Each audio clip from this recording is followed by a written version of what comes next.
Giant Goofballs, a New York Giants podcast. Are you a goofball that loves Giants football? If so, sit back and relax as we talk about the team that both excites and frustrates us so much. And now, here are your goofball hosts, Drew and Rob. Welcome, fellow goofballs, to Two Giant Goofballs, a New York Giants podcast. I am Drew, joined as always by... I'm Rob. We did it, Drew. We won a football game. Let's go! We actually won. I would like to thank the Academy for this win. Yes. I would like to thank Cleveland for this win. Oh, my gosh. It was a great time traveling to you guys. Oh, my gosh. Kick your butt. Yeah. Guys, this was a very typical Giants win. And what I mean by that is we barely won. And it was the whole time we're going, damn it, we're going to mess this up. Damn it, we're going to mess this up. Damn it, we're going to mess this up. The first half, you're like, we look great. We look fantastic. And then, second half, you're like, we're going to lose. Crushing. Don't. Absolutely don't mess this up. Freaking crushing them. So, I mean, like I said, this was one of those games where first half, you're so like, okay, we got this.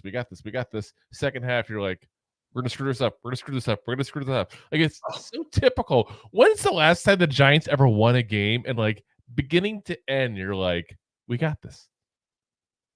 I can't remember one. It's been that long, guys. Probably the last time we played Cleveland.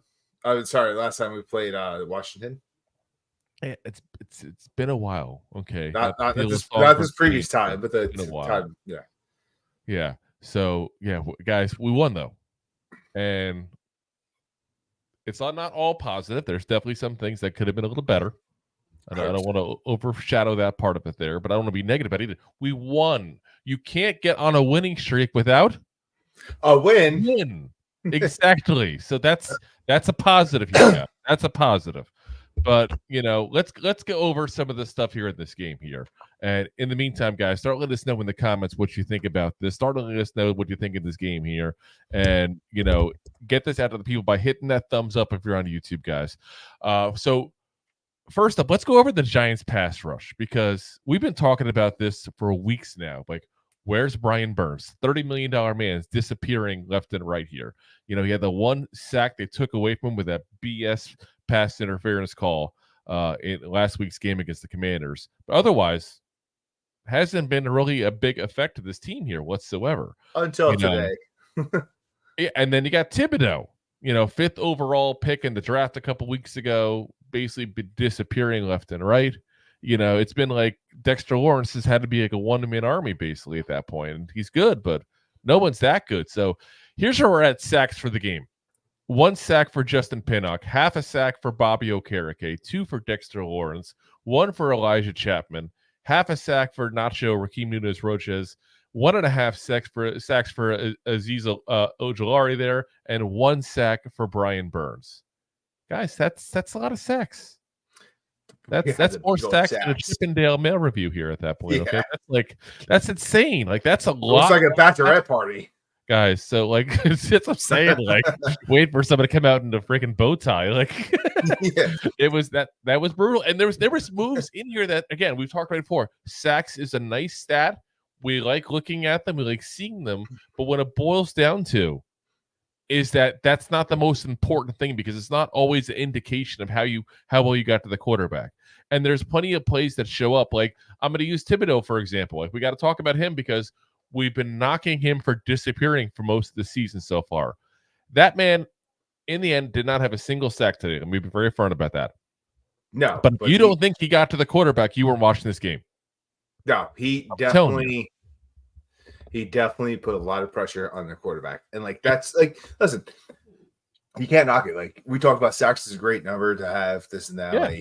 But if you're pressing the quarterback, if you're putting pressure on the quarterback, and he can't make the throws that he's supposed to be making as a quarterback, you're doing your job. Granted, it doesn't show on stat lines.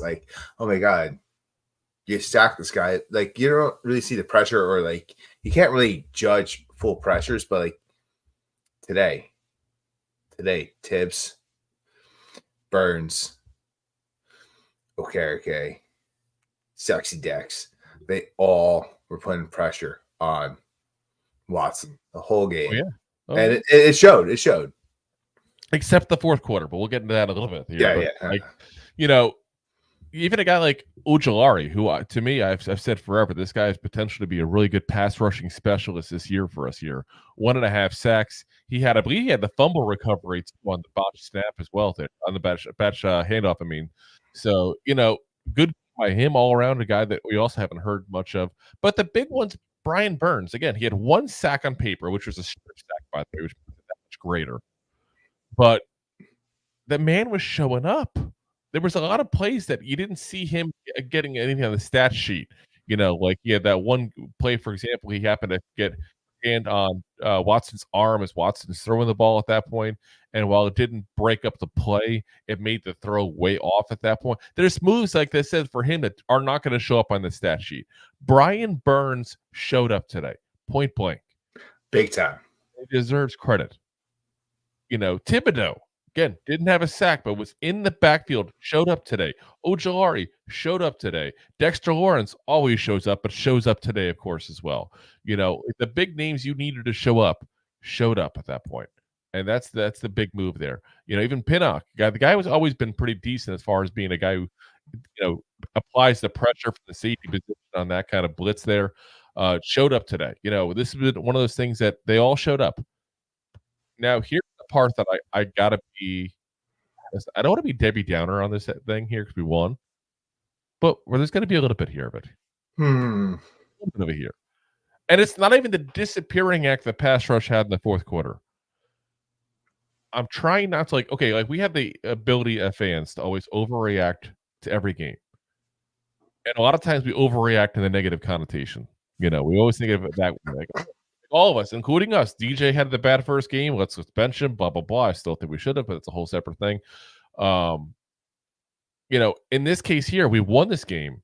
We got a lot of sacks. I think 6 sacks on the game, I think it was. I do the math there. But, everybody's like, oh, the pass rush did their job. The pass rush is back. And are they? It was 8 sacks, by the way. Ooh. But are they back? Because that offensive line, guys, was decimated. They're like one phone call away from getting Justin Pugh off the couch, guys. That's how bad it is. So I want us to be excited. I want us to be happy for the win. I want us to be happy that Burns and Thibodeau and all these guys showed up at that point. But I got to bring it up, the fact that they're towards the end of the game, they're playing against guys that were backups, guys that are moving position, guys that were, weren't supposed to be there, point blank. Yeah. Conklin started the game out. Wills was out by the end of the game. We got to say great job by the pass rush because they had a great job. But we also have to say you got to do this next week as well. Because the injuries were apparent. The injuries were everywhere on that Browns offense. And it'd be nice if he showed up in the fourth quarter next time. Yeah. Like I said, it's just it's a shame because I went into this game like halfway through the third quarter going, okay, this is freaking exciting. This is great. This is the game I've been hoping for. Giants finally putting things together. DJ didn't make some throws he probably should have, but we're doing without. We're okay. We're dealing with what we got. It's what we got. But it never should have been this close down the stretch, guys. And the pass rush disappeared, guys. Disappeared. So we got to look at that as well and say, disappeared down the stretch. Did a lot of damage against not a very good offensive line that was injured, that was playing rough to begin with. I mean, we said the Cowboys got 6 sacks against them, I think we said. Remember, right? Talking about the I believe it was 6. Yeah. Jags didn't really do anything, but, and they should have. They got, a couple of big-time pass rushers there, obviously. But listen, guys, I want to see it next week as well before I just get too excited about this pass rush. But we said it all along. Part of the equation for this defense, guys, was getting this defense and the defensive stars adjusted to the scheme.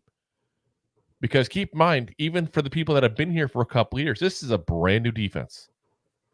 A brand new defense. And it takes a few weeks sometimes. You can practice all you want. Nothing beats game speed. Nothing beats how it is in a game. It takes a few weeks sometimes for a defense to get together.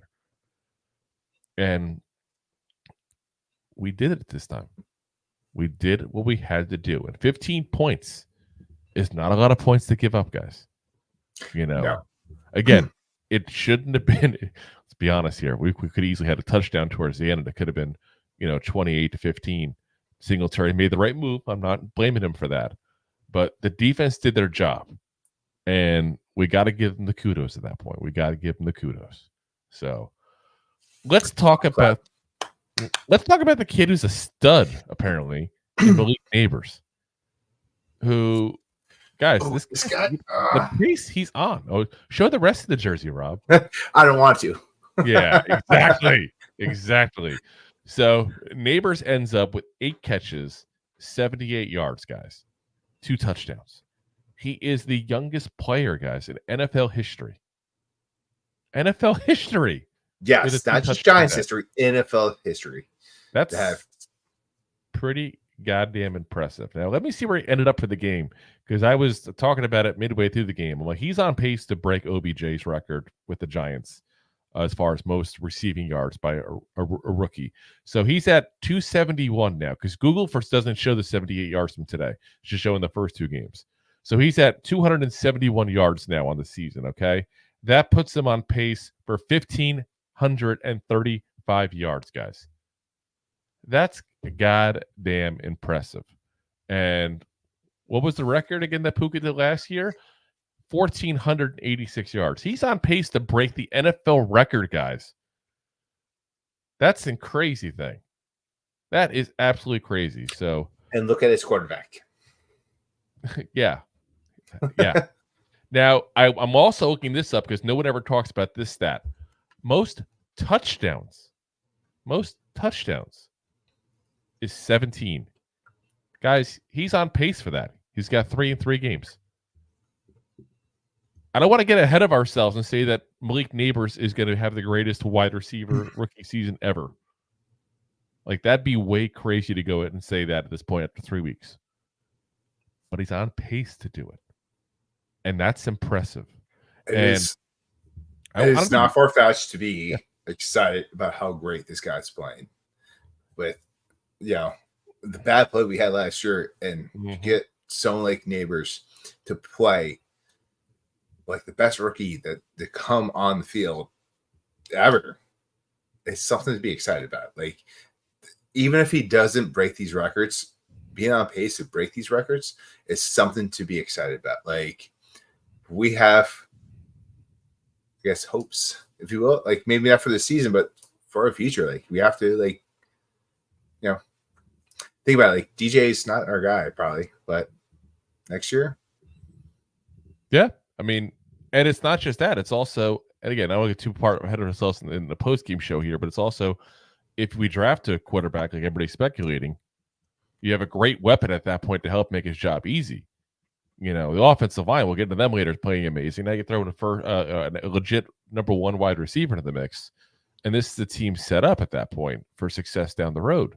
And like I said, to have a guy sit there at that important of a position, and you're still going to have him cheaper for 4 years on top of that before you have to pay him. Who knows what to pay him? $30 million at that point. $30 million now in 4 or 5 years might be $40 million. You have to pay him at that point there.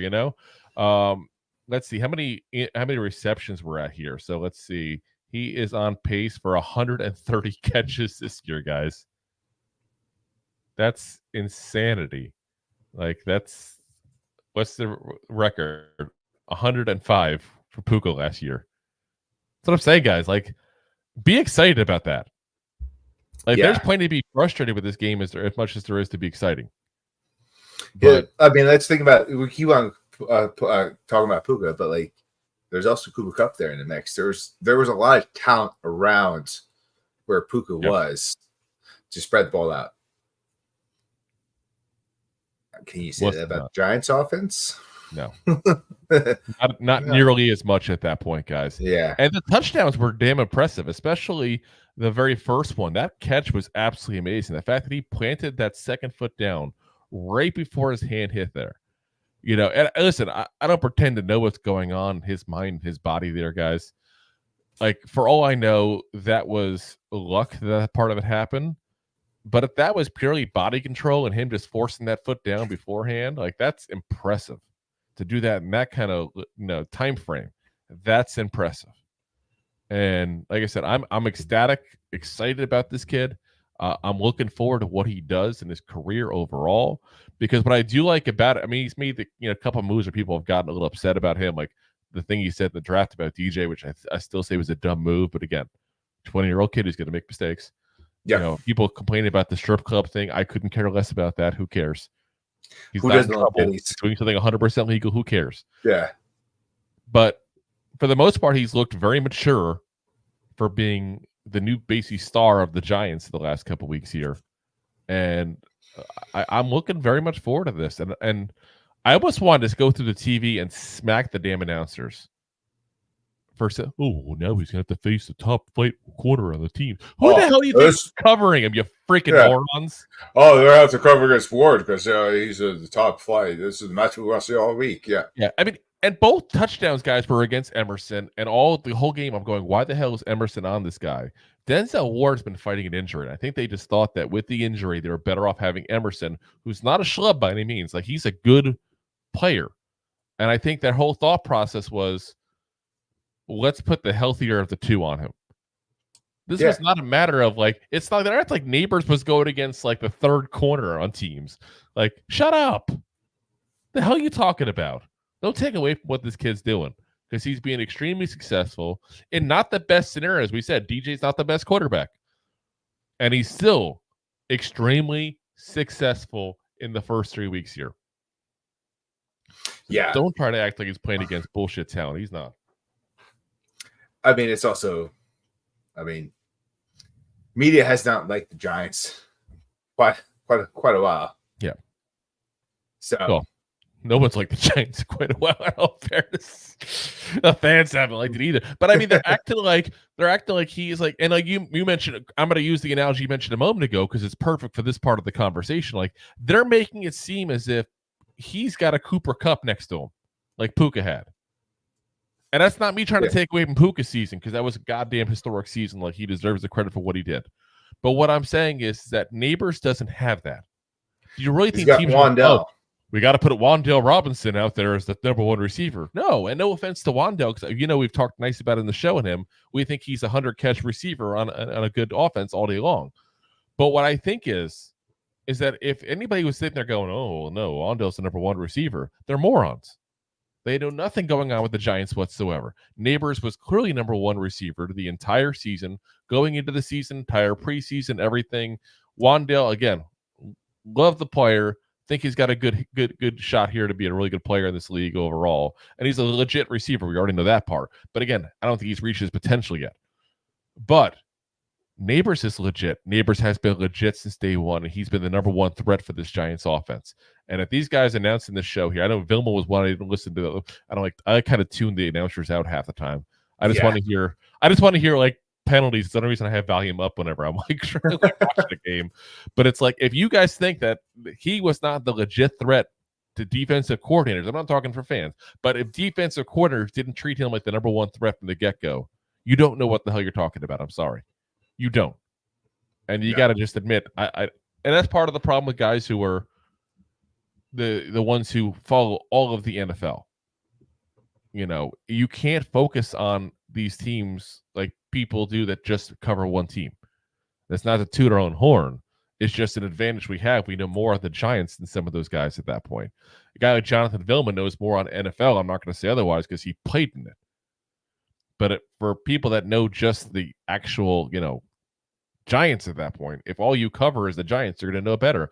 And anyone who covers the Giants, and I'm not even saying me and Rob when I say that, I mean guys like, the Jordan Ronons, the Pat Trainas, the, Art Stapletons of the world, Pat Leonard, like all these guys that just cover the Giants would have told you from the get-go, Nabers is the number one target. Nabers is the one the guys in the defense are going to try to stop. If you thought otherwise, you just don't know the Giants. Point blank. Yeah. Don't slap him in the face by trying to see something like that. That's what you're doing. On what should be a celebrated day for him at that point by literally breaking an NFL record. Yeah, dude, look fantastic today. Yes, 100%, 100%. And again, he broke an NFL record, guys. The NFL has been around for what 105 years now. 100 and There's a couple more years for the Giants. Yeah, 108. I want to say. Yeah, like I said, either way, it is absolutely amazing there. So the league began in 1920, so 104. I thought it was around there. So yeah, so 104 years of history, and he just broke the damn record. And instead of congratulating him, which they did, I'll say that, and leaving it alone, though, you're slapping in the face saying he's playing against second and third corners. He's not. Stop. Don't slap the man in the face. He played against the healthier of the two corners this week. That's what he did. So let's get into the guy throwing the ball, though. We got to talk about DJ here. We got to talk about DJ. Do we have to? We got to. We got to. I guess this is where we get the mixed bag. This is where we get the mixed bag, because if you look at DJ the first half, much different tale than DJ the second half. You know, and say at least. Yeah.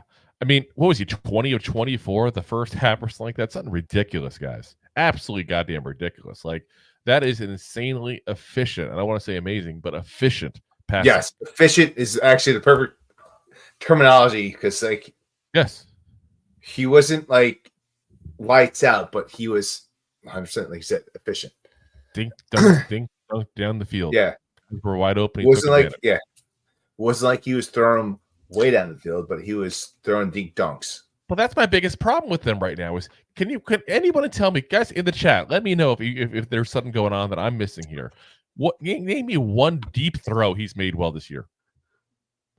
Zero. And that was DJ's big thing. Remember his rookie year? We're like, oh, he's got a great deep pass. If we could just get him the protection at that point, him and Slade would be amazing. And he had Nabers wide open on one specifically. I'm remembering where he took a little bit of turn to the outside, went down the field on a go at that point, and was wide open by and I'm not saying like 10 yards and crazy, but he got a good 2-3 yards and the guy covered him. That's enough in the NFL that you did your damn job. Yeah. And there was a couple plays just like that where DJ just could not get in the ball deep. It's almost like he's playing scared. It's what it looks like to me. Yeah. Well, it's like, I don't know. I wonder, because, you know, everybody always talks about the upper body stuff when it comes to throwing, as if that is, and anybody who knows football knows you actually throw with your lower body.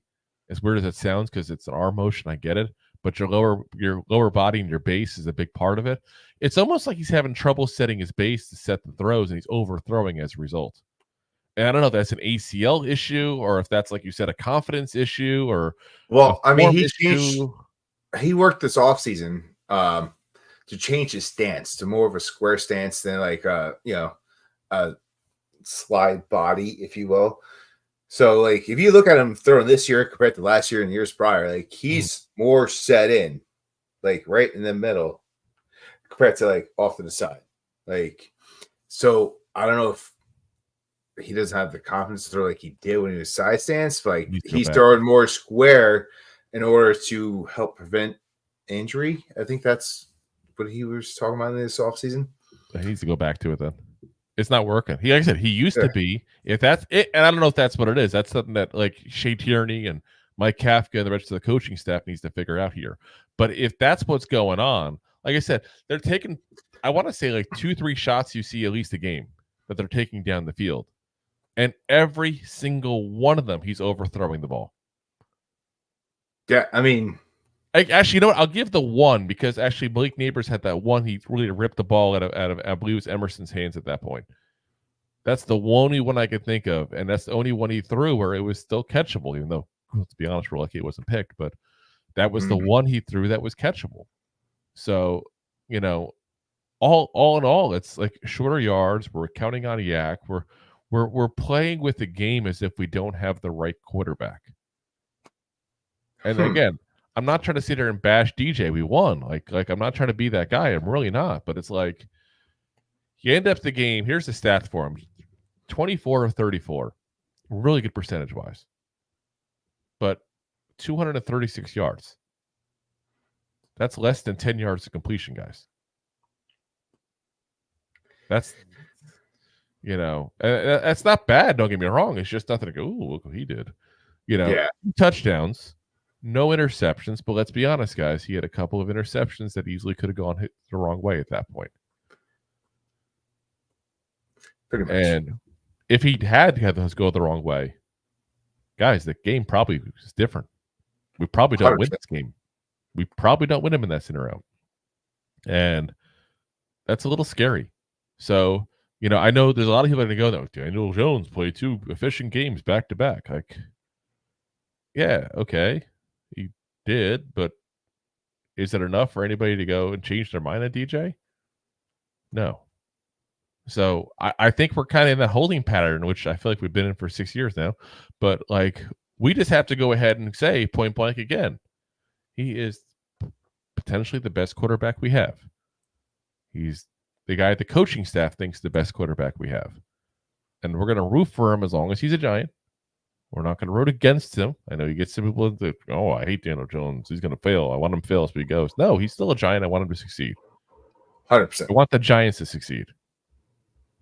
But, guys, games like this make it more obvious, in my eyes, that he should be gone. Because he made some really bad throws that we're lucky they get away with. Point blank. Yeah. So it's almost like we talked about Daniel Jones, 2022, like where the two playoffs, and like, he played a lot better, and he looked like a good quarterback. And then it all went downhill last year. Like, he looks like a player that's just been damaged, I'd say it, by the Giants by not being able to play to his efficiency. And like, then he got hurt, and now he looks like a player that doesn't have the confidence and is injured. Well, coming off an injury, not injured, but coming off an injury, and it's not playing with full confidence that he should have. Like, yeah, I guess, lack of better terms, kind of Bryce Young'd him. Well, we did that years ago at that point, and that's part of the problem. But it's like, and I think that's why. And I know a lot of people hate Dable's play calling. I do think part of Dable's play calling issues are because of his lack of confidence in Jones as well.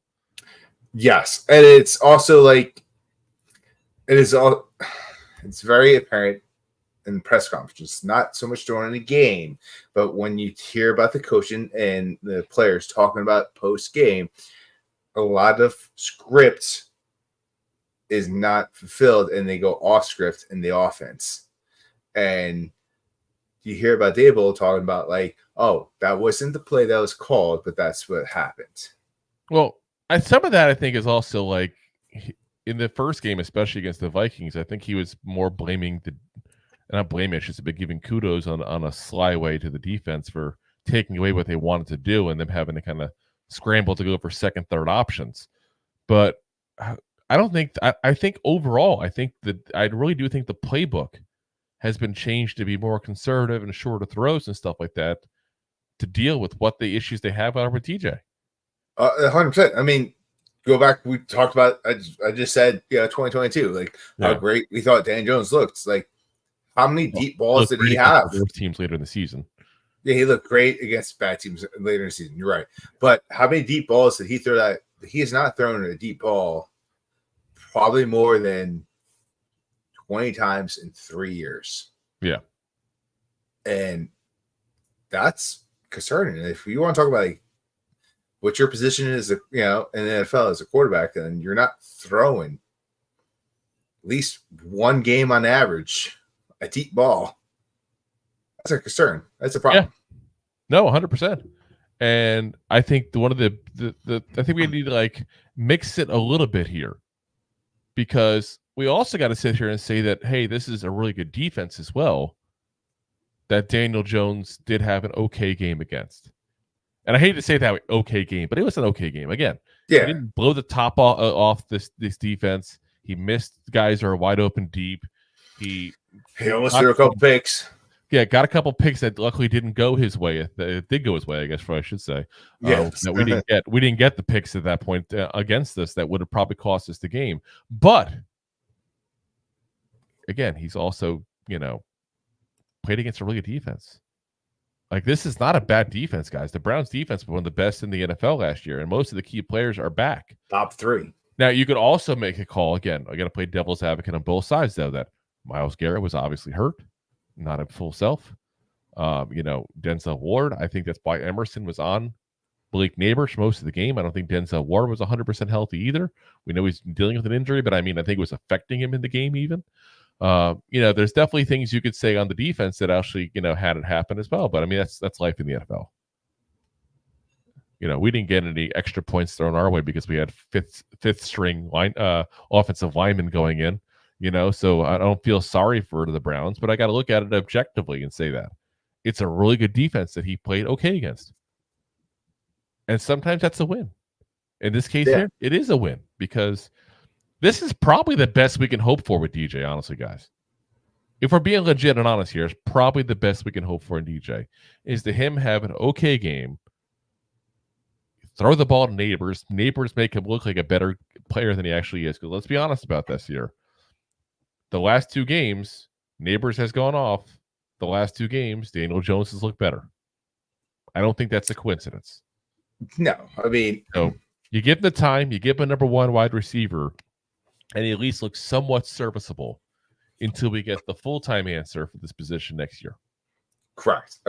Any mediocre quarterback in the NFL has always looked better with a solid number 1 behind him. Yep. Look at Kirk Cousins the past couple of years. Yep. He is Mr. Mediocrity, and he's had JJ to throw the ball to, and he's looked. Look at Sam Darnold as the Vikings win again today. Sam Darnold, classic example. Dude, 3-0 for the Vikings. We talked about going to talk about going to the season, like how the tips are probably going to fall off. But my God, that Vikings team, not to get sidetracked off a Giants win, but that Vikings team's been playing. Oh yeah, solid football. Absolutely insanity. All right, let's get in our next topic. Before we do, though, guys, if you haven't already, do me a favor. If you guys want to stay up to date on everything going on with the New York Football Giants here, hit that subscribe button, hit that like, hit that share. Ding, ding, ding. We go live at least 3 times a week at that point there. On game weeks, it's 4 because we do a post-game show as well. And like I said, we're going to give you guys everything there because we even do multiple videos per day at that point on YouTube as well from segments of our lives. So you don't miss anything Giants news by just hitting that subscribe button, making sure that bell is rung there. Let's talk about the other quarterback here. Because I think if we're going to be a little, I don't want to say cruel, but a little bit mean about Daniel Jones, we'll say. We got to go into the other guy too, because Deshaun Watson, guys, used to be considered one of the best quarterbacks in the NFL. And we know obviously the backstory. I don't want to get too much into the backstory with him. He's a schmuck. Let's call it that. He got traded. He's a Brown now. And guys, he hasn't been the same quarterback since. And I don't know about y'all, but I've watched some Browns tape and stuff since he's been back, obviously, but I haven't watched it as closely as this game because the Giants haven't played the Browns since he's been a Brown. Guys, this was a brutal game for him. And we talked about with some of the defensive players, like some of the good things they've done, not showing up on tape. Well, this is another scenario where things didn't show up on tape, and I feel like in the negative way in this case here, Watson just looked bad, guys. Missing guys wide open. His stat line is actually kind of similar to Daniel Jones. It was worse than Jones. Kind of similar, though, I'm saying, as far as that, because he had, a little bit less percentage, a little bit less on the yards, and he had the same touchdown reception there. So he's 21 of 37, 196 yards, and 2 touchdowns. If you said first half, it's a whole lot worse. But he made a couple throws later on in the game at that point that kind of brought the guys a little bit closer in stat-wise there. But, yeah, guys, wide open players he's missing. What the hell's going on with him there? That's, to me, absolutely insane. He still had a little leg work going in there. He still was able to run the ball a couple times and made some of our defense players, kind of confused there. Like, Muasau, the rookie linebacker, looked really bad in one of those. But guys, talk about a fall from grace. A guy used to be one of the most exciting young players in this league. And said going into this, he's not the same, but to see him. It's like saying that CJ Stroud, like how great he. Oh, I mean, granted, it's just comparing Watson. Don't put that on the Texans. They just dealt with this. Well, Texans just got a big walking loss. Talk about the Vikings again, but I mean, like you talk about like a solid, exciting player that you thought was going to be one of the best upcoming quarterbacks in this league, who is now worse than Daniel Jones. Like, yeah, that's a fall from grace. And then you could make the case that he is potentially, especially now with Andy Dalton taking over for the Panthers now, you can make the case that he could be potentially the worst quarterback in the league now, starting wise. Like that's how far fall from grace it is for him. And again, we talked about in the show, they're gonna have to pay him. Was like we said, like he's gonna count like $90 million against the cap or something ridiculous. Like, oh yeah, well, I mean, because what was it, $250 million guaranteed? Yeah, but it was also a backloaded contract at that point, so they haven't even paid him the big money yet. Is the scary part. So, yeah, his cap number is $72.9 million the next 2 years. Oh Jesus, that's crazy. Like, his cap number. 27 million this year, 19 million last year. So yeah, guys, if you think the Daniel Jones contract is bad, yeah, that's looking real good in comparison, guys. Looking real good. All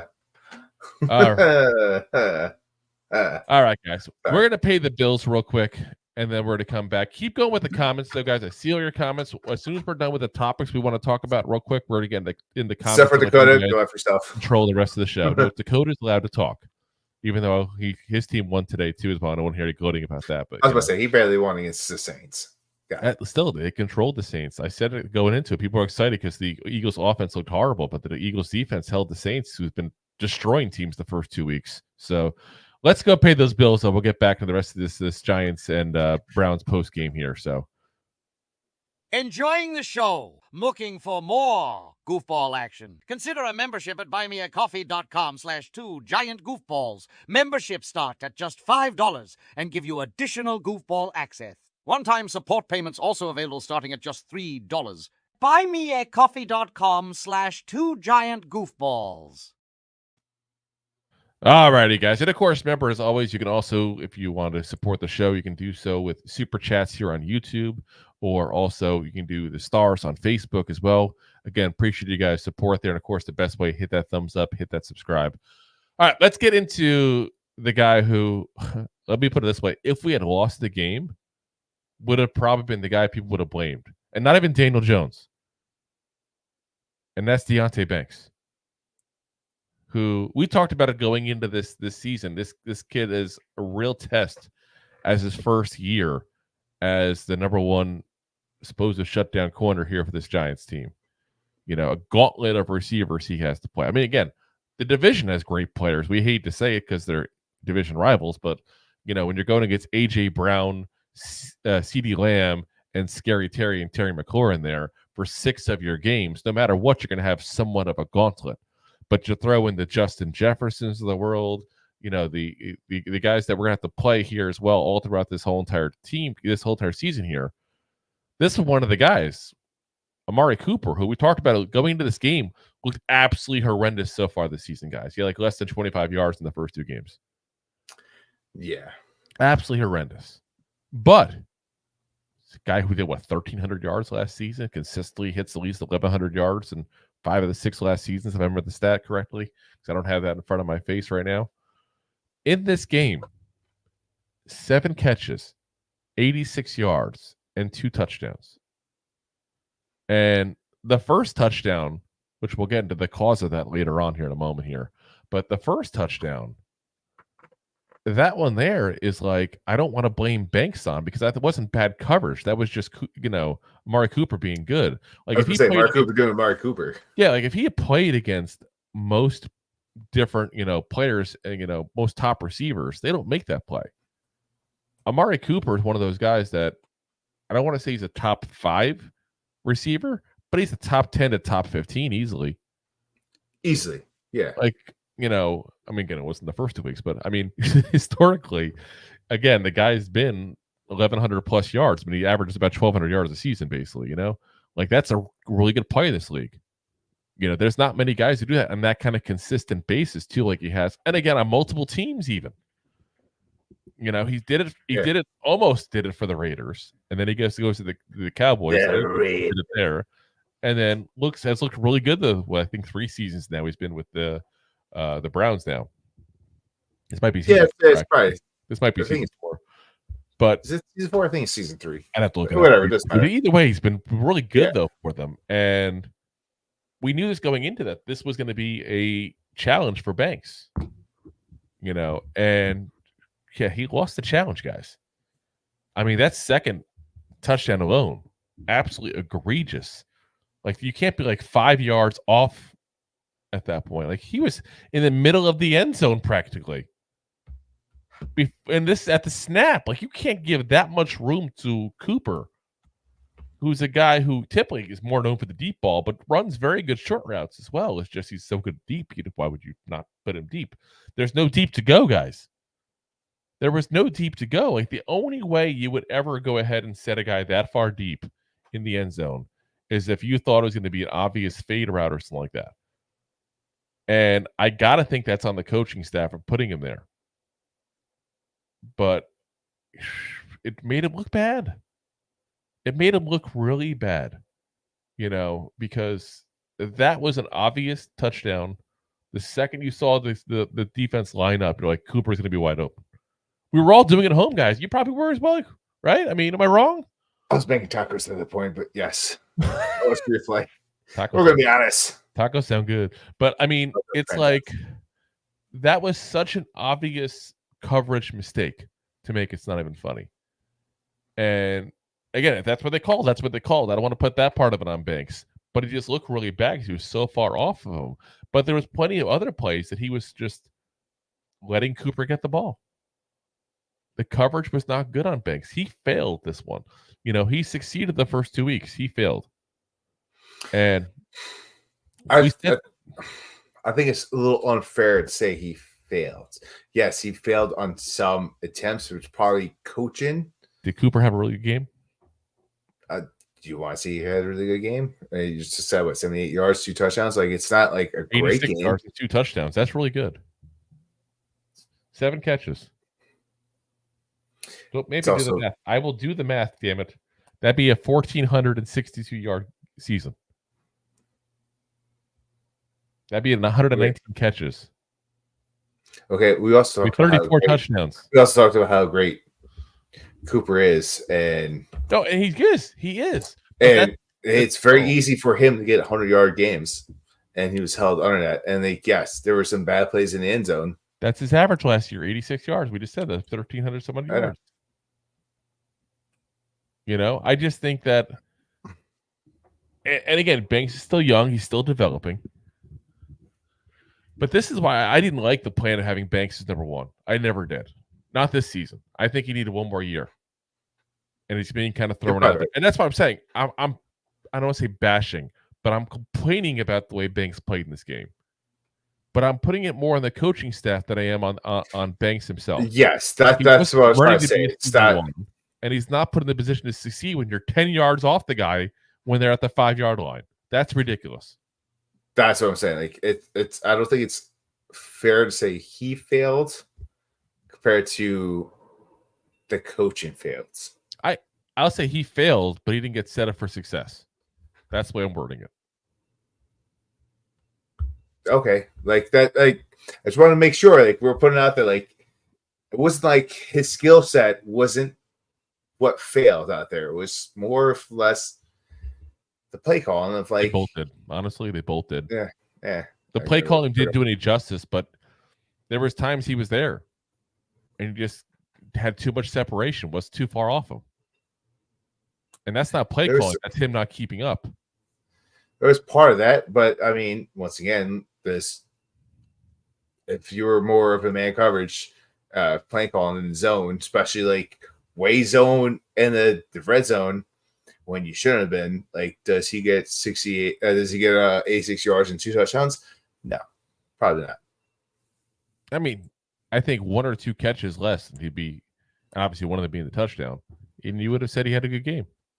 That's what I'm saying. Like, yeah, he had a better play calling where he stopped 1 or 2 catches. We're talking about a different game. Yeah, but it's also, again, it's one of those that the queen had ball should be the king kind of scenario. Like, that's not what happened. So I can only judge based on what I saw. It's also 2024, man. You can't judge like that.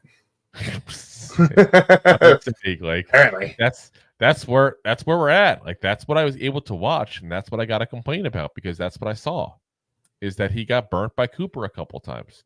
I'm not going to blame the first one so much, the first touchdown, because the coverage wasn't bad, but the rest of them got to be closer to him. And I'm not just talking wrong when I say that. I'm saying it just in general, and that's on him. That's on him missing a step at that point because he's running really good routes, and Cooper is a good route runner.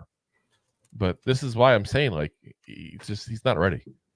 And unfortunately, he's kind of have to be now. He's going to go in trial under fire mode, basically, where he's either going to be sink or swim. Swim, please swim. God, for the love of God, swim. You gotta hope. Now, I will say this. I don't think Banks gets enough credit, though, for that final, I don't want to say pass breakup because he didn't get his hands on it, but his final coverage, where the guy, and I'm sorry, I don't have the receiver's name for the Browns right here in front of me, the one that came in for Amari Cooper when he got hurt. Like, he could have been wide open, ready to go. Banks got his hands up just enough to not deflect the ball, but I do think he got his hands up enough to kind of block some of the view for the receiver. And because of that, even though it hit him right in the numbers, I don't think he saw it coming. And I think that's part of the drop. So I want to give Banks credit for that. I want to be all just negative on Banks.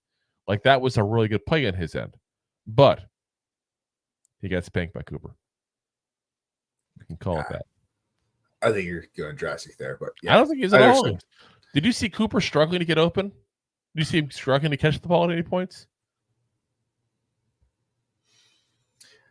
I don't. I'm not going to say he looked comfortable. I'm not going to say he looked comfortable, but like, Cooper would have had easily, I'm telling you right now, and I don't mean this to hyperbolize, but I'm saying legit, Cooper would have easily had over 110, like 120 yards there if Watson was actually a decent quarterback. Same as we can't give Nabers the credit for what he did with the bad quarterback and then not give. And if the queen had balls, you would call him the king. I know. I'm just saying. But I'm saying it's fair at that point. If we're going to say it about Nabers, you got to say it about Cooper. I mean, you're not wrong. I know I'm not. That's why I said it. But at the same time, like, it's exactly what you said before. Like, you're going up. I know. I know it. Like, I know it. I get what you're saying. I do get what you're saying, but I'm just saying I think it's a reasonable assumption to assume that with better quarterback play, Cooper would have had even better numbers, and that held him back to a certain degree today. It did. So let's talk about how it's also reasonable to assume that if you do something and it's a bad move, you shouldn't repeat it. And we're talking about Eric Gray. What does it take to stop putting this man back there on any kind of special teams to catch the goddamn ball? Like, at what point do we go, you know what? We drafted, and this is the thing. 14-49 FU Giants. This is literally off, is that we drafted Gray. Shane even said it in his press conference last year.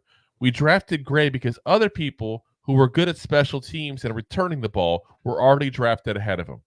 And they panicked and took this kid who they thought they could do it. And, you know, we kind of bashed him all off season. And he had a really good preseason as far as running the ball. So I said, you know, let's not bash him. You know, let's see what he does. Because when I say bash him, guys, again, we root for anybody who's a Giant. I want him to succeed. But didn't do much in the run game. He still hasn't, by the way. He's you know, 2 yards. 2 carries, 6 yards leading into this game here. And in this game, he's got, well, let me see. What did he have here as far as running the ball? 1 rush for 0 yards. So he's now sitting at 3 rushes, 2 yards in the season. 3 rushes, 6 yards in the season. It's not good. Not good at all. But that's a whole separate issue. He could be the greatest running back in the team right now. If you're fumbling the ball on kick returns or punt returns, today was a kick return, but he's done on punt returns as well. Stop putting him back there. Literally. Like, seriously, what do we have to do for them to stop making the same goddamn mistakes over? It's like those who don't learn from history are doomed to repeat it. And it's quite obvious that the front office does not learn from history.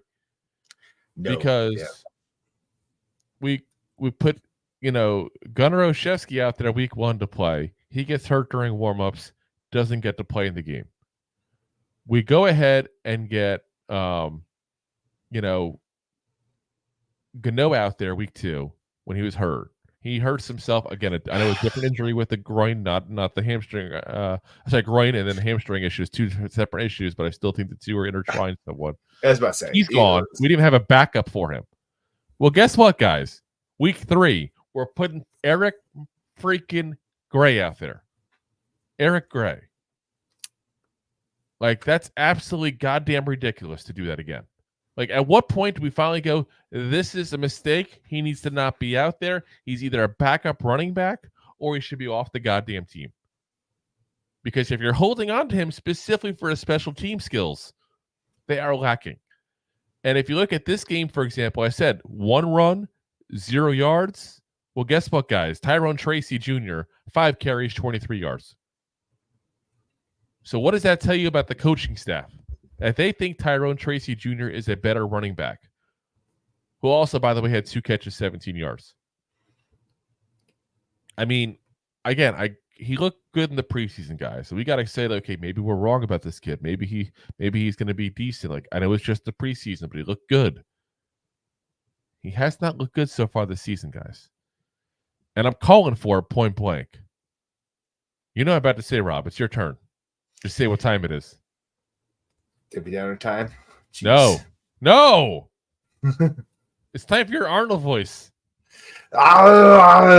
It's turbo time. Where is Turbo Miller? Where is Turbo Miller? Because I think he would be a better returner. I really do. I mean, not that anybody wouldn't be a better returner than freaking Eric Gray.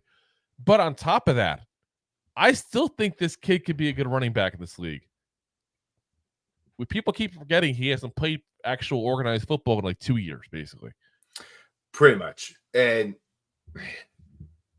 we put him in a little bit today. Like, he had a little juice, but like, obviously, he's not our number 1. He's not our number 2. Well, that's Tracy. Tracy had the juice. I'm saying Turbo, because he's been sitting in the practice squad, and I think it's time to activate him. I really do. And maybe this is me being a little biased because I don't like Gray. I like Turbo, but I'm going to freely admit that part of it there, guys.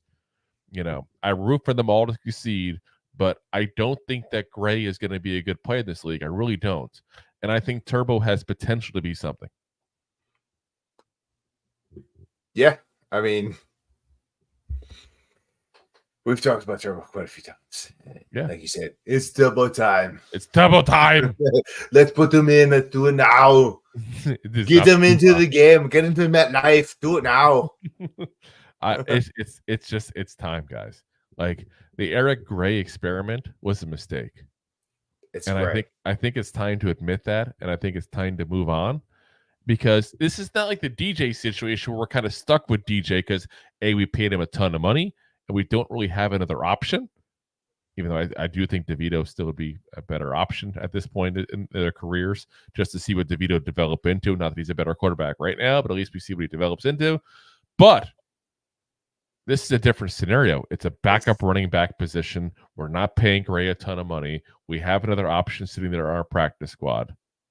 I'm ready to move on. Hey, it's 100% like you said. Like, it's not like we're paying this guy because we have no other option, and like this is the best option we have to put into that position, like DJ. But no, this is a guy that we signed as a backup behind Singletary. Yep, for a reason. It's we'll go into multiple years with him. Like, let's just cut the losses now and go forward. And like you said, Turbo time. Let's talk about Let's talk about Tracy. Like, let's talk about other positions, Yep. like other players that could play this position. And it's showing that they've done a pretty good job. Especially with the fumbles. Yes. And I'm not talking about Gray right now. I'm talking about Singletary. He's starting to scare me a little bit. He's had a 1 fumble each of the last 2 games, guys. And the first one last week was him putting the ball on the wrong side. We all know you put the ball on the outside, so that way if someone pops it, it goes out of bounds. He had it on the inside, someone popped it, bad things happen. And then he fumbles again this week. Like, we need some backup running backs here because it kind of scares me, because if you look at Singletary's day, it was 16 carries, 65 yards. He had the 1 touchdown. And he could have had 2 touchdowns, let's be honest there too, if he actually, didn't stop. But how long was that longest drive, that longest yard he had? I feel like most of that yardage was in that last run he had that he fell down on purpose on the 1 yard line, which was very smart, by the way. But I just feel like there's a disconnect in what the stats are going to show compared to what his game was. I really do. And I'm trying to see if I can pull up ESPN's box score, because Google doesn't show longest run at that point there, like the ESPN one I believe does, if I remember correctly. Box score. Well, that's what it's called, a box score. Let's see here. So longest run, 43 yards. That's what that run was. So he had 15 carries for 22 yards leading into that. That's there was also a lot of negative yards. That's not good. Yeah. And that part of that's on the coaching as well. We talk about the Banks thing, the same kind of thing, because like the second to last drive, I guess it would be technically the second to last drive, some of the run plays they had him doing, like one he lost 5 yards, and it looked like the old 26, not the new 26. I just don't understand what was going on. Like, that was just insane to be like doing outside runs where you're popping the ball back 5 yards before you try to go kick the ball back up the field. Like, you put yourself in a bad position. You could have been 5-6 yards closer on that field goal, which we missed very horribly. And that could have been a situation where all of a sudden we're in position to get that field goal and win the game right then and there, and not have all the suspense we had towards the end. Not that it was uber suspenseful, but there was some suspense and some worries at that point. I just don't get it. But maybe someone explain to me why you would do that kind of play. It makes no sense to me whatsoever, guys. And I'm watching it going, what the hell? Because we're the Giants. That's what it seems like. That's what it seems like. So, all right. Let's get into the big topic here. I think it's going to come out of this win here. And that's us having trouble sealing the deal, guys. Absolutely having trouble sealing the deal. It's like we got the girl's number. We got her to a bar. We had a fun evening. We couldn't take her prom. We couldn't take her. Whoa, we're not going to go that analogy with what I'm saying. You're definitely going there. You were definitely going there. No. We bought 1,000 bottles of baby oil. I said a bar. We bought 1,000 bottles of baby oil. I'm just saying, like, we had trouble sealing the deal here with this whole thing. Like, the offense, first off, completely different offense second half. And I'll give the credit to the Browns at that point. They obviously made some adjustments at halftime and had going what they got going there. But I think Dable, and that's the downfall calling the plays now, guys.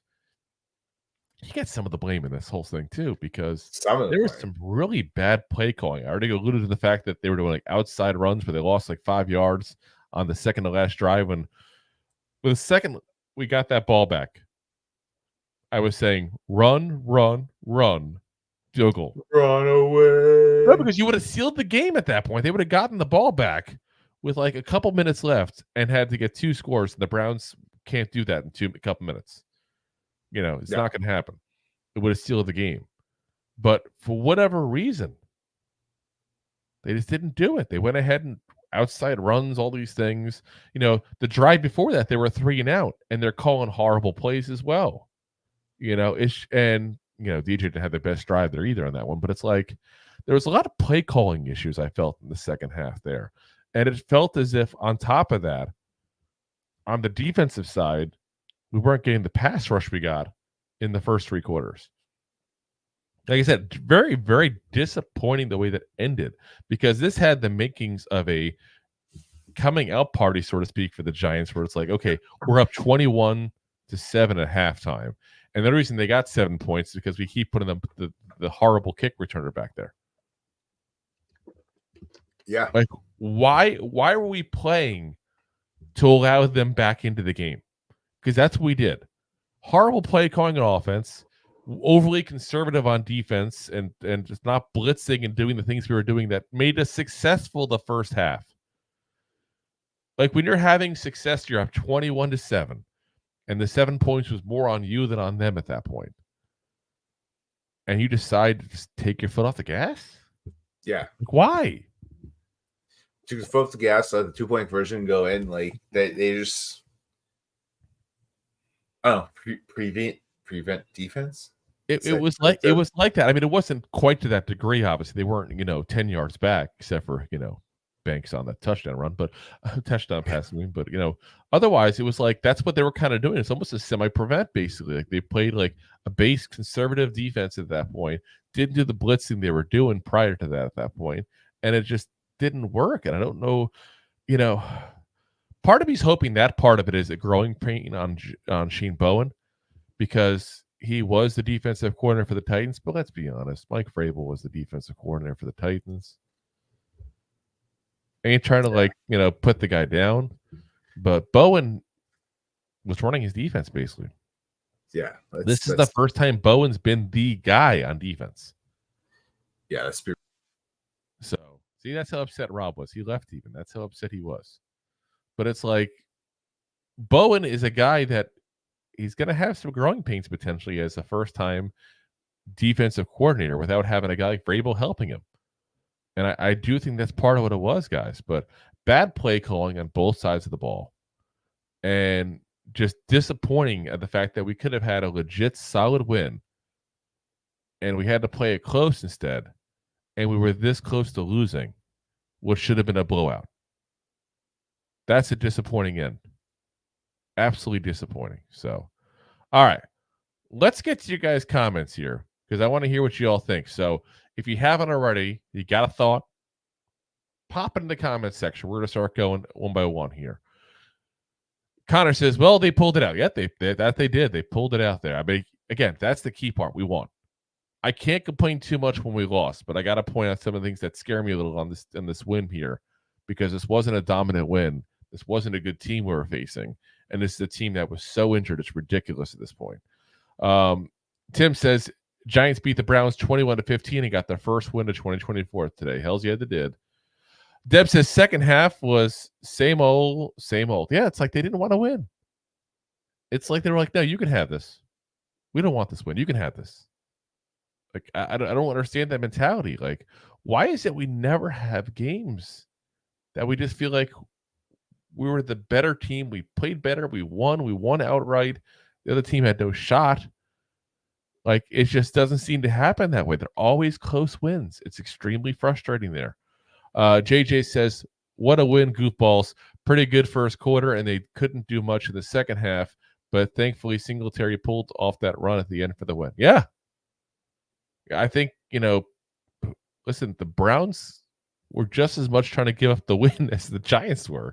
It was like neither team wanted to win. Like, it was a little crazy how that ended like that. I mean, you got the fumbles, you got the, all of a sudden that final drive that they just weren't themselves anymore.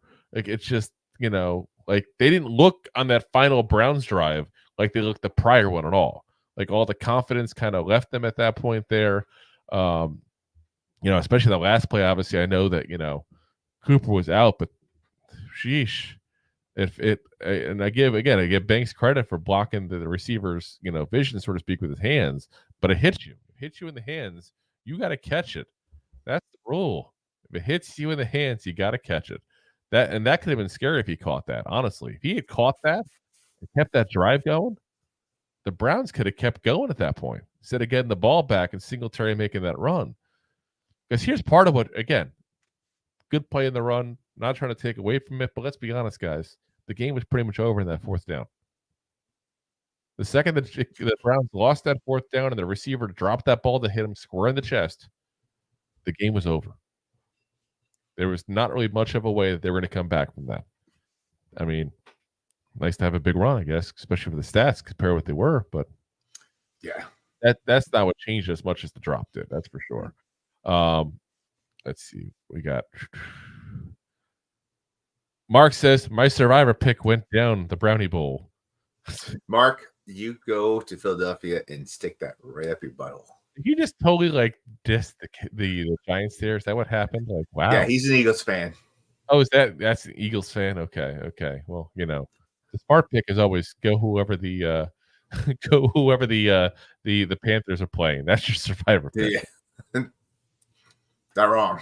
Did JMS play well? I did not single him out. You know, again, I always kind of reserve judgment on a lot of the offensive line guys until you get a chance to watch the all 22 and watch the game, you know, a little closer like that. But yeah, I from what I saw, he played pretty damn good in this game. He's been much better, I think, so far the first couple weeks of this season compared to what he was, especially down the stretch there for this team prior, because that's a guy that we talked about a lot this offseason. I think he's one of the best young centers in this league if he's healthy.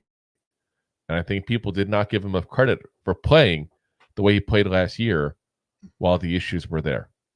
I mean, that was lower body injury, then a shoulder injury. You know, I mean, I'm looking up his PFF stat right now, a PFF stat of 60.9 leading into this game, which is not great, don't get me wrong, guys, but that's much better than last year. He's definitely improved. And I think he's finally getting healthy, and I think that's a big part of it. And I think he's got help next to him. You know, keep in mind, we talk about Andrew Thomas all the time getting all the blame, also all the credit for having cruddy people next to him at that point. Like, oh, it's amazing what he's doing with this Rolodex of crappy guards next to him at that point there. Well, JMS dealt with the same thing. And now he's got, you know, Van Roten and, you know, Runyon next to him, and they've been together for all 3 games. Runyon's been able to help him out, I'm sure, as well. And Greg Roten has been, honestly, been the worst of the bunch there, so to speak, but he still has been serviceable at the right guard position there. I think JMS deserves a little credit for what he's doing. I really do. I think he's improving. He's gotten better. And it's one of those things where if he improves, if he improves, if Banks improves as the season goes on, like you start thinking a little bit better about this draft class from last year. Because let's be honest, going into the season, we weren't very excited about it. You know, Banks, we weren't sure where we're at him 100%. Looked okay at times, didn't look okay other times. JMS played bad last year, but again, because of all the injuries. Jalen Hyatt was kind of a disappointment, kind of still is, obviously. Like, you can definitely make some issues with last year, but JMS is stepping it up as we expected him to do, and he's playing a lot better this season. So I'm glad to see it. You're also talking about positions too. Like, you don't typically come in as a center and be all pro. Like, you don't typically come in as a quarterback. What?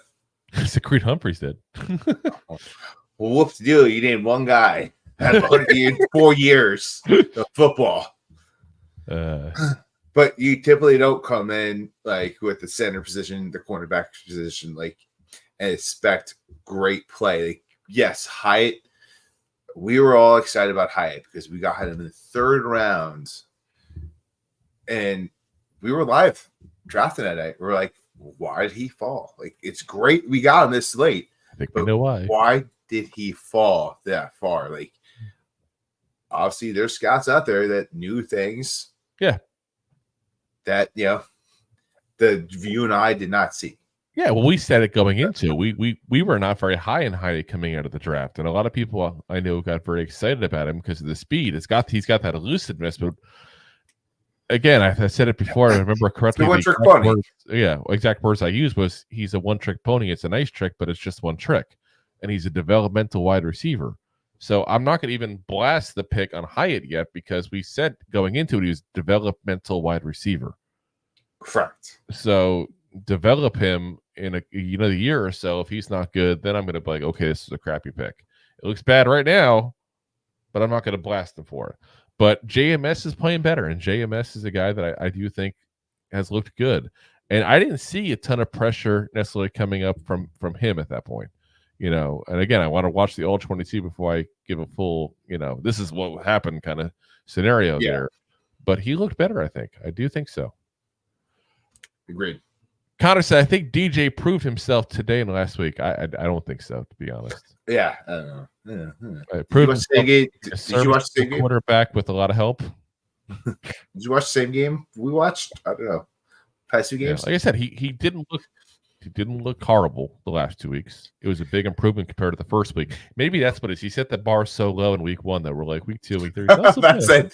It's better.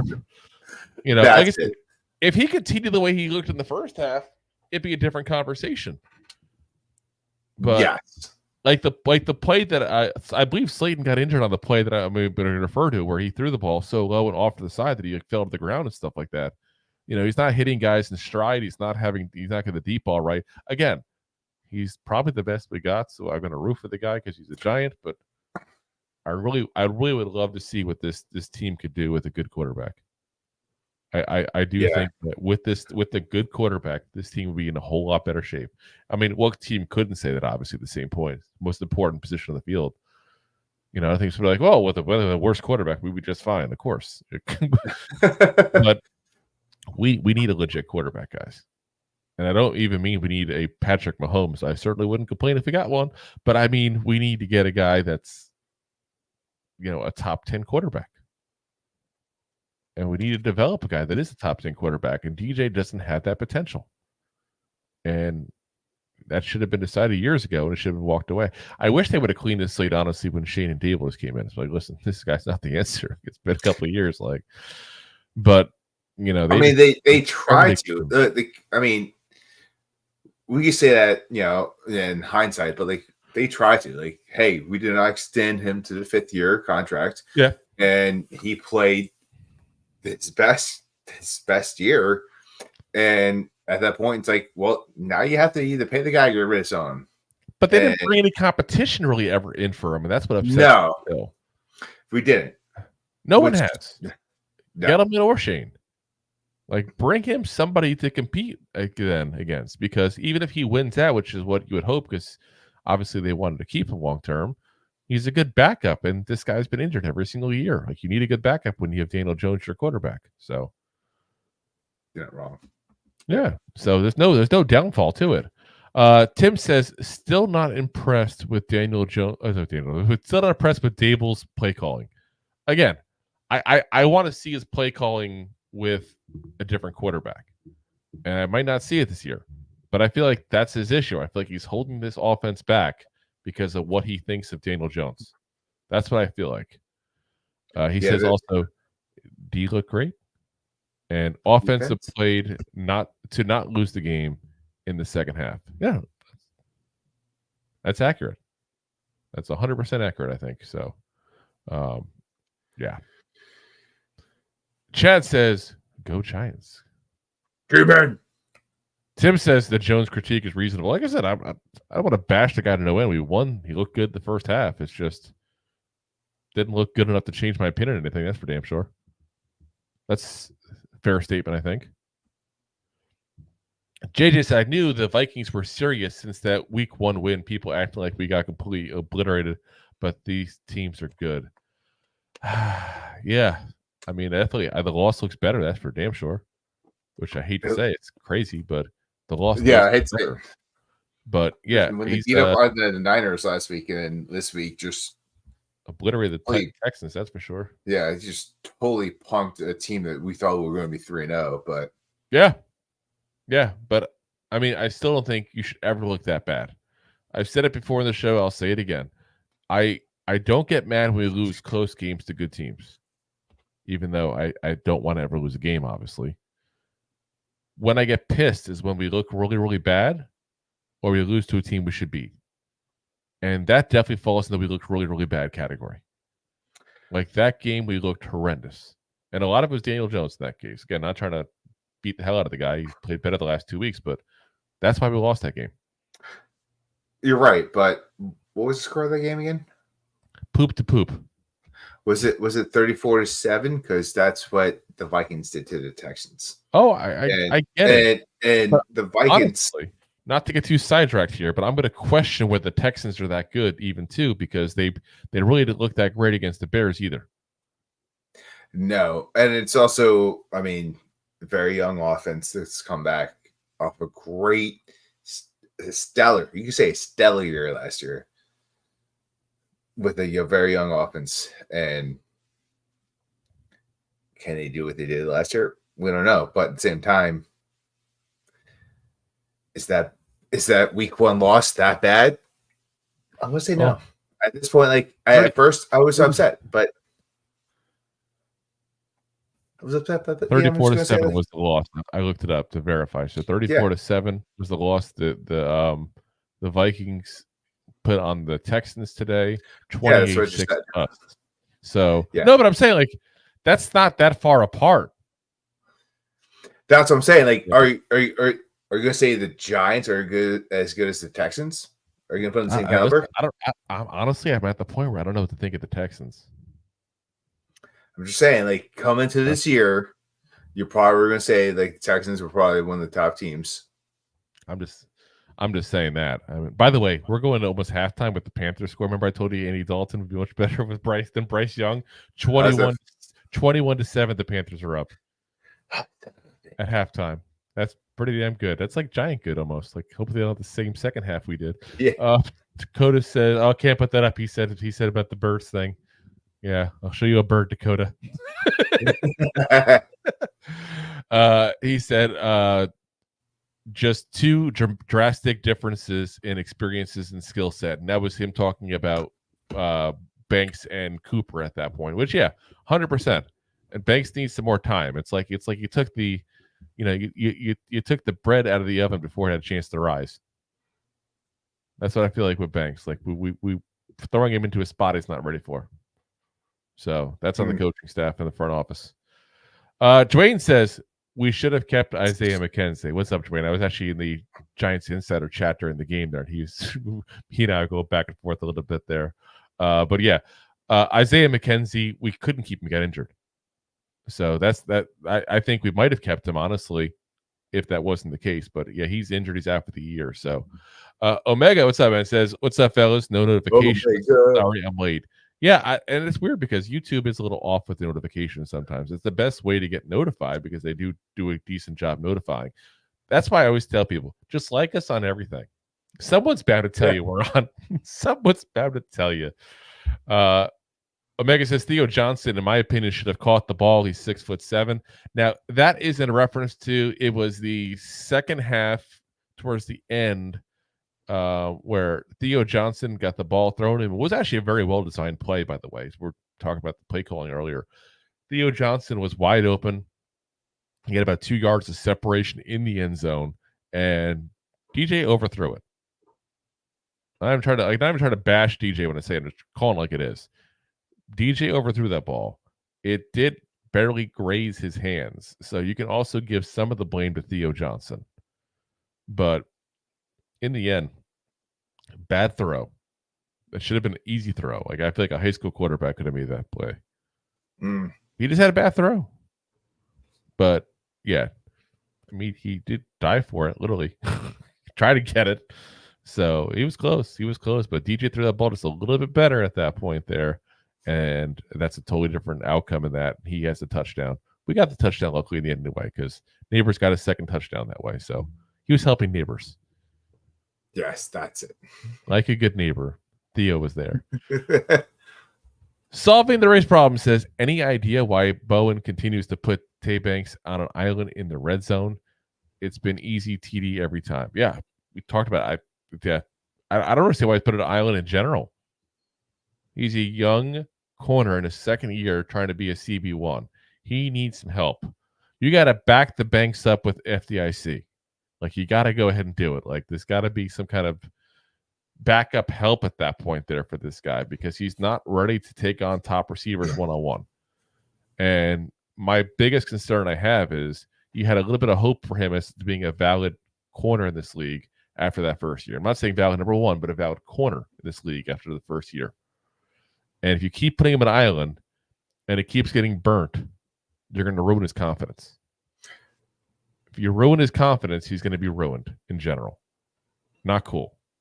Like that's again, this is part of the issues I have with the Giants front office. They make these moves sometimes that make absolutely no sense sometimes, and it's not fair to the players. And don't think other players aren't seeing this stuff as well and going, hold on, they didn't do it right by this guy. It's going to hurt us a long term with free agents and all as well. So Omega says McFadden was good. Burns and Kayvon decided to show up a little this game with some good highlights. Yeah, I mean, McFadden was all right. I mean, he didn't really overly impress me this game per se. But Burns and Kayvon both showed up. And again, I want to see it next week before I believe it. I want to see them actually go ahead and make a big play against the Cowboys next week as well, with whatever they have left of the glorious offensive line they used to have, because that line is not as good as it used to be. But yeah, I'll tell you what, if you want to throw somebody's name really in there, it's the impressive one. It's Elijah Chapman. The guy comes out of nowhere, undrafted, gets his first NFL sack this game. Like that's an impressive, start to a season he's having here. So he's looking good when he needs to become a big in that point. Omega also says Shane Bowen stopped blitzing in the second half. Yeah, he stopped blitzing entirely. That's why they changed the outcome of the game almost at that point. And Omega says, I think Hyatt got targeted one time. DJ overthrows the ball purposefully, hoping Hyatt's speed, in quotation marks, would get him to the ball, and that was safely all over him. I question his speed on that play. Yeah, Hyatt in general, the same problem all the receivers have. He's overthrowing every single one of them. Yeah, I wouldn't question the speed. I would question the play. Yeah, like the throw, if anything. Yeah, like I said, it's just, it's just a little bit disheartening when you take the shots downfield and he's overthrowing them by a good couple of yards, and that's what he's doing at this point. 10 yards, whatever. Solving the Race Problem says, showed a lot of heart in the first half. That's a better reflection of who this team could be if they reach full potential, especially against a good defense. Yeah, like I said, that's probably the biggest thing with this game looking into is going, this is a really good defense. My only concern, again, like I said, is this partially because of the fact they were a dinged up defense. They're not as good as they usually are because of that. Like I said, we're going to find out when we play the Cowboys Thursday, because I think it's going to be a good litmus test for how much this was legit and how much was this the Browns just being injured and giving the ball away, basically. It's going to be a good litmus test. Omega says, leak the MFing freak. Let the MFing leak the MFing beast. Yeah. Like I said, he's really breaking NFL records out there, guys. Like, enjoy this. Yeah. I don't know how the rest of the season's going to go. I don't pretend to be, the guy who sits there and says, oh, we're going to go undefeated and stuff like that. Like, we actually predicted a decent season and thought the Giants would be kind of underrated. But at 1-2 right now, well, let's be very frank, we should be 2-1. If we're at 2-1, we look at this season. Let's be honest. Let me put it this way. And it's going to come off potentially a little crazy. If Graham Gano was healthy game 2, this is the totally different outlook we have in the season. 100%. We would have been a 2-1, and we were sitting there thinking, having high hopes. Backup kicker. We'd be looking at this totally different. Yeah. This all boils down to that mistake by the coaching staff into how we look at this whole thing. And listen, mistakes happen. You could all say if DJ didn't play like poop in the week 1, we would have won too. But I think that's multiple plays you have to change out, whereas that's one coaching decision. Yeah. So I'm blaming that. There's a big difference between the Vikings are kind of a good team compared to hey, if we kicked one extra point last week, we probably won. We kick a field goal and a couple extra points and all that. It's crazy. Just one field goal. Just one extra point. One extra point would have changed the game last week. Yeah. I said it's just it's very disappointing because we beat 2-1, guys. We'd be 2-1 right now. And I'm telling you right now, at 2-1, you're looking at this whole entire season differently right now than a 1-2. And that's the main reason why I'm not giving up on this team yet. I'm not saying fire sale. If we lost this week, I'm telling you right now, and I already see why you're chuckling. You know that comment's coming up in a minute, Rob. But if we were 2-1, we'd be ecstatic about the way things are going. People would be talking about us getting the playoffs potentially at that point. That little move of them just being stupid and not learning from the mistake last week is what's stopping this team from being 2-1 right now. It's just very upsetting at that point. So, Omega says highest handicap could be his route running, which has always been a criticism about him. I'll tell you what, honestly, his biggest handicap right now is attitude. It's a poor attitude. I'm sorry, and I don't pretend to be, in the locker room where I know like everything's said word for word and that kind of stuff. But guys, these rumors about him requesting a trade didn't come out of nowhere.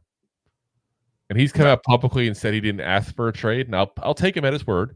He's never lied to us in the past, so I'll take him at his word. But I'm sure that means he said something to the wrong person out of frustration. And it was taken that way. You know? And I think that's a fair statement to say, listen, we've all made that at jobs. We've all made that in life at that point. Said things we shouldn't have said, been frustrated in ways we shouldn't have been frustrated. Like, that's life. 100% that's life. We all do it. But you're in that position. You got to be careful who you say it to. You're in $1 million business for yourself. $1 billion business overall, but $1 million business for yourself. Like, if you succeed, you have the potential to be generational wealth. Right now, you're set up to be a one generational wealth because you're a third round pick. Like, you got some money at that point, and you can bank at that point and start up a business or do something with your life. If football doesn't work out, if it works out, you have a chance to go ahead and be generational wealth. Correct. Don't be stupid. Bide your time. Do the right things. Because I'll tell you right now, like Dan Duggan, who is I think one of the more sensible Giants reporters out there, said point blank. He said, if you watch the way they did the camp, they gave every single chance to hand that job to Jalen Hyatt over Darius Slayton. Hyatt didn't take it. They did everything in their power to mix him in with the first teamers and everything to go ahead and have that opportunity for him. He didn't grab the bull by the horns. That's on him. That's not on Dable. That's not on Shane. That's not on Al Groh. That's not on Mike Kafka. That's not on anybody else in the Giants organization. That is 100% on Jalen Hyatt. 100%. So that's that little chip. Remember we were talking about the chip he had on his shoulder when the Cowboys wide receiver coach leading up to the draft was talking about him learning better at route running, and he kind of took offense to that. And we took that time as him having the fire that you want a receiver to have. Maybe that's not fire. Maybe it's a little too much ego. Maybe he's humbled down a little bit because probably he hasn't done anything to impress us yet. You know, he's fast. I get it. You know who else is fast? John Ross, who's out of the league now. Remember him? Trying to come out of retirement this year to play for the Eagles too. Didn't make it. It's not all about speed. There's a lot of finesse as well into being a receiver. And he's got to learn that stuff. So, Dwayne said, I will stop all my DJ hate for the season if we beat the Cowboys next week. Just stop the hate. Thursday night football. Let's go. Just stop the hate in general, though. There's no reason to hate the man. Like I said, we've said it, and Dwayne and I said we're going kind of back and forth because I was listening to the Giants Insider stuff while we're watching the game there. And there's a difference. Like I said, you can root for DJ. And you could also sit there and say, I don't think he's the long-term answer. There's nothing wrong with saying that. You can have an honest assessment of him, but if you don't think this guy's putting in the hours at the film room, the gym, the playbook, all this stuff, this guy bust his ass for this team, guys. I can say that very confidently because every single person that's been in that building has said it.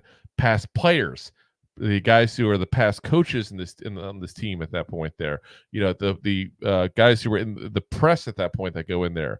Every single person tells you DJ does everything right that you want from him as a leader, as a worker, does everything 100% right. He just doesn't have the talent, guys. So we can sit there and say it's time to move on from him, and it is. It's been time.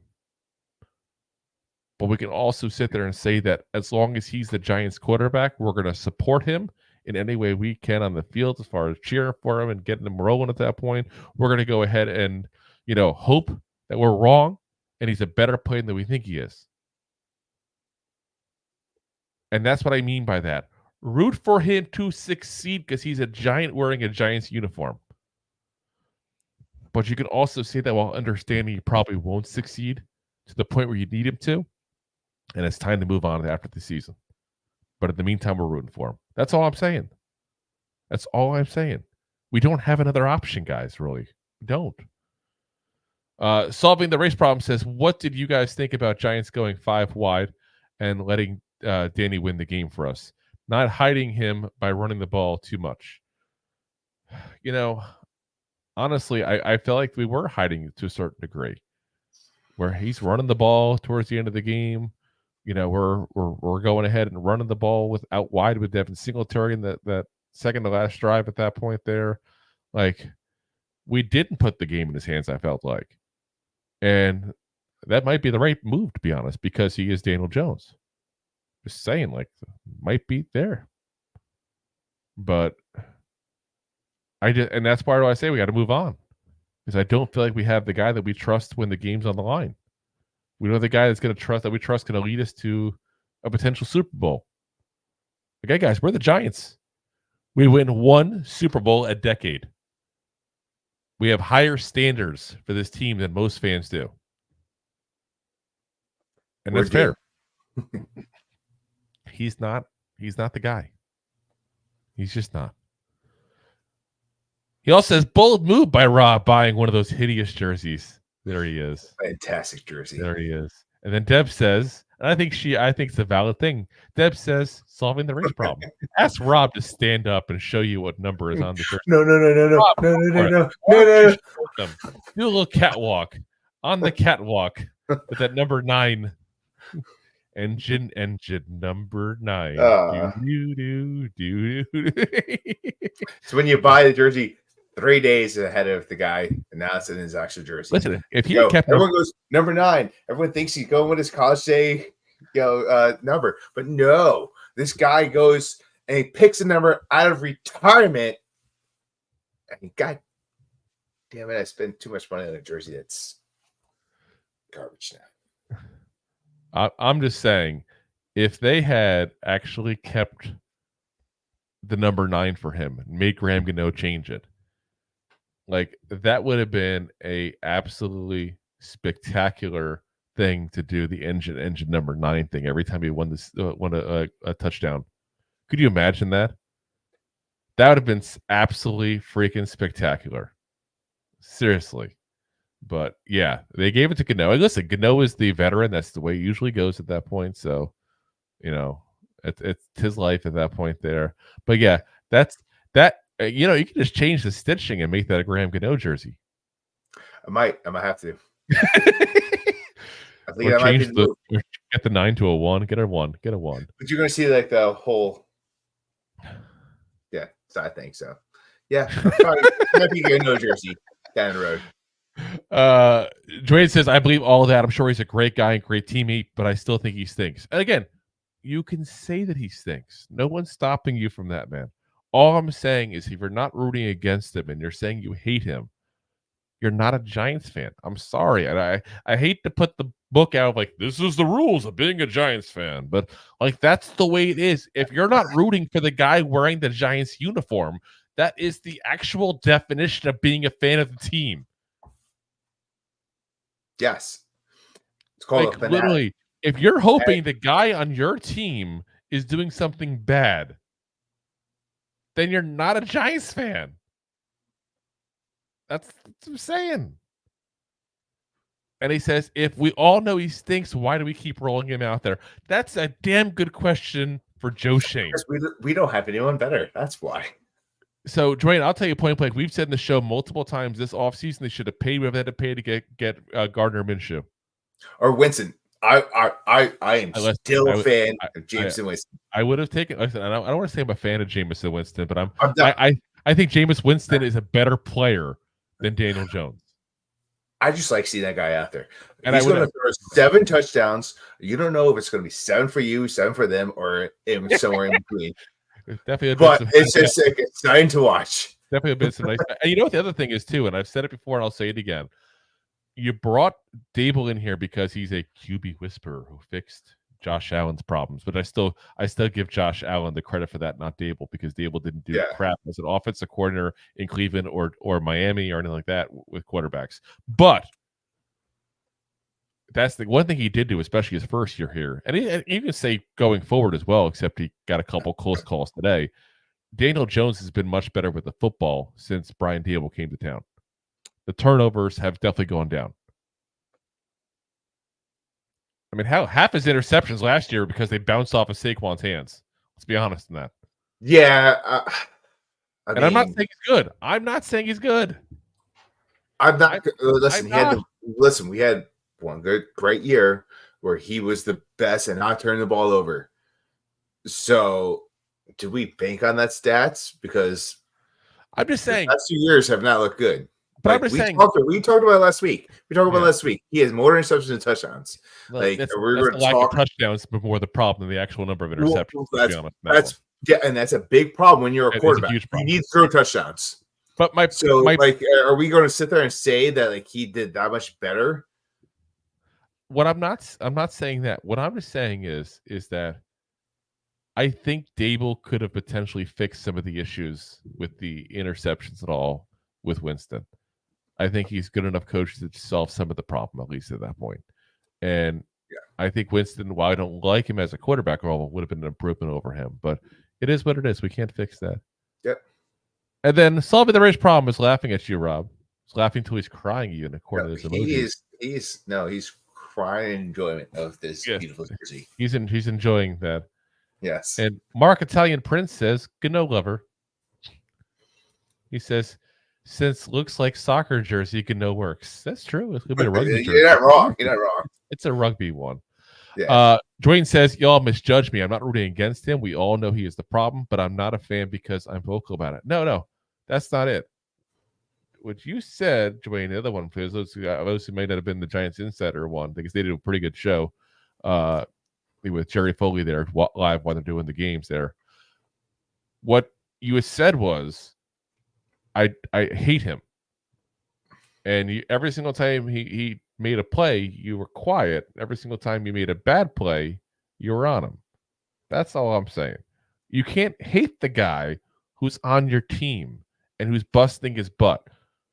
You can dislike, say, like something like Evan Neal did about the whole burger flipping and talking about fans and stuff like that. That you can get on all day long. But if a guy's busting his butt for your team, it's not his fault they didn't bring someone better than him in. That's not on Jones. That's all I'm saying. It's not on Jones. Root for the guy to succeed that's wearing the Giants uniform. That's what a fan does. Like me. So, solving the race problems. Is any interest in Bryce Young? Nope. Nope. We don't have any more room in the Lollipop Guild, okay? We're good. We don't need him. I don't think he's any good. I didn't think he was that good coming out. I'm good. Dwayne says, everyone in the building and fan base knows we don't want him here. I'm not a bad fan for stating the obvious. Again, it's not because you don't want him here. It's because you're saying, I hate him. When the guy's busting his butt for the team, he's just not good. That's not on him. That's on them for not giving him that. He says, that's false. I was hating every play. You were hating on the good plays he made too. Were you hating on what he hit Malik Nabers in there? Now I backed him up because Jerry Foley was asking, he was getting on what's his name on Tay Banks as well for the bad plays he made, and you did, Dwayne, on that. But I'm saying you got to take the good with the bad with Jones. You know what he is. He's not a good quarterback. He's not. I'm not trying to say he is. He says Banks was atrocious. Banks was atrocious. But what I'm saying is there's a difference saying I don't think Jones is the answer and saying I hate Daniel Jones. He stinks and flipping out even when he's playing at that point, not playing that horrible. He didn't play horrible today. He didn't look that good down the stretch, but he didn't play horrible today, especially against who he was playing against. He was playing a good defense, guys.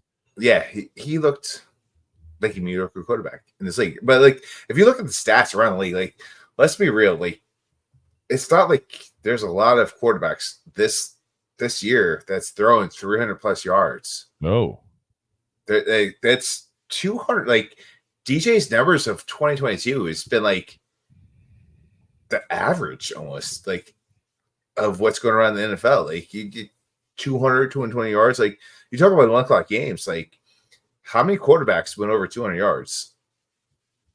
Yeah, maybe a handful. I'm gonna give you another one too. Here's the quarterbacks, what they did against the Browns so far this year.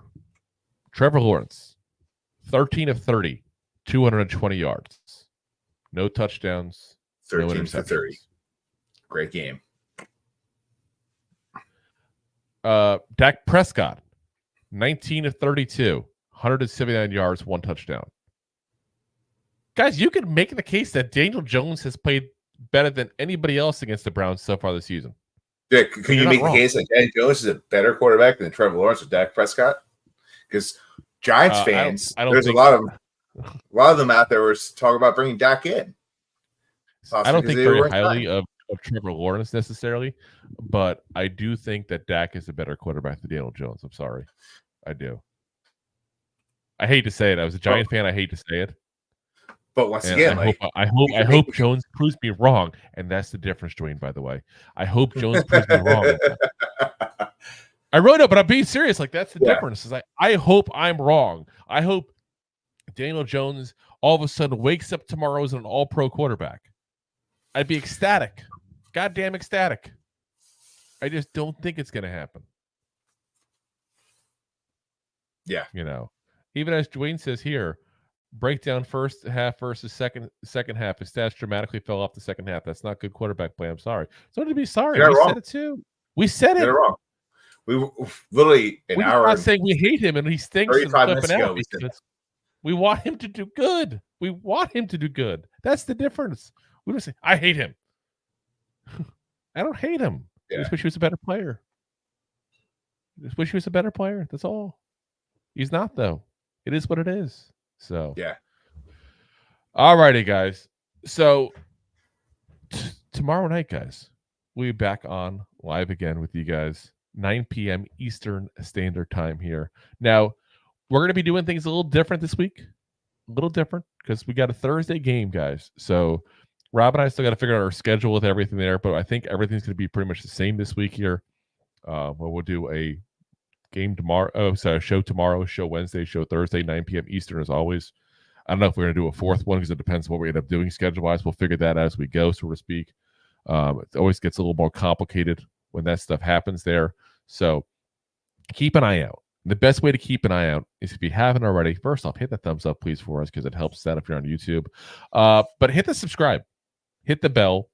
Like I said, that kind of stuff really lets you know at that point there, even though it's not 100% accurate, but it's the best way of giving you a heads up when we go live at that point. But like I said, we'll definitely be live Monday, Wednesday, Thursday at that point for you. Thursday, we may do things a little different. We were talking about potentially doing a live show throughout the game. We haven't agreed to it yet. We've talked about it a little bit there. We want to see, let us know. That's what you guys want to see. You want to hang out with the Goofballs Thursday night, let us know. And we'll see about doing maybe a whole entire live show there for you guys throughout the whole entire game. And Dwayne already says he'll be there bashing Daniel Jones the entire time. I'm adding that part. He's not saying that. I'm just messing with him. Like I said, it's all good. It's all in jest. But like I said, it'd be nice that we haven't done it before. And people have asked us to do that before. So we might do it. So keep an eye out there. As always, though, when we're live, we're going to be on YouTube, Facebook, Twitch, and of course, Rob's favorite, my LinkedIn profile. And if I remember to put it up on Instagram, I do half the times. So like I said, we'll see if I'm actually where I should be on there or not there. Sometimes I remember, sometimes I don't. It's a pain in the butt to do Instagram. And of course, as always, we're available the next day on all the audio podcast platforms. So that is, of course, Apple, Spotify, Amazon, Pandora, iHeartRadio, all the big ones there as well, guys. So if you haven't already, hit the subscribe on those as well. And those of you that are watching after the fact, appreciate you guys listening on the audio as well there. I always feel bad like we're not including the audio people enough, because they're on they're not on videos, they're not chatting live with us. A couple of them pop in every so often. They're on chat, say, hey, I listen to you guys on the podcast. So listen, we appreciate you guys listening in as well, though, even when you're not listening live at that point. So appreciate you guys as always. Good win. We got to win. It's a good win. No such thing as a bad win. Definitely a good win. It is a win.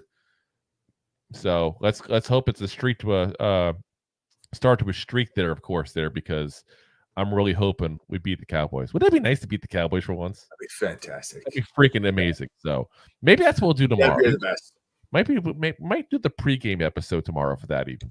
As a couple of days beforehand to kind of see what's going on there. So, all right, guys, we'll see you guys again Monday there. Like I said, tomorrow, 9 p.m. Eastern Standard Time. As Dwayne says, you know me so well, I absolutely will when I said bashing Daniel Jones. Deb says, thanks, guys. You're the best. No, you're the best. You are the best. Deb, you're the best. We're just goofballs. We're just goofballs. Yeah. So appreciate you guys for listening as always. And as always, Giant fans, go Jamie! Thanks for listening to Two Giant Goofballs, a New York Giants podcast. We appreciate your support. Thanks so much. Please, I'm begging you. Please subscribe.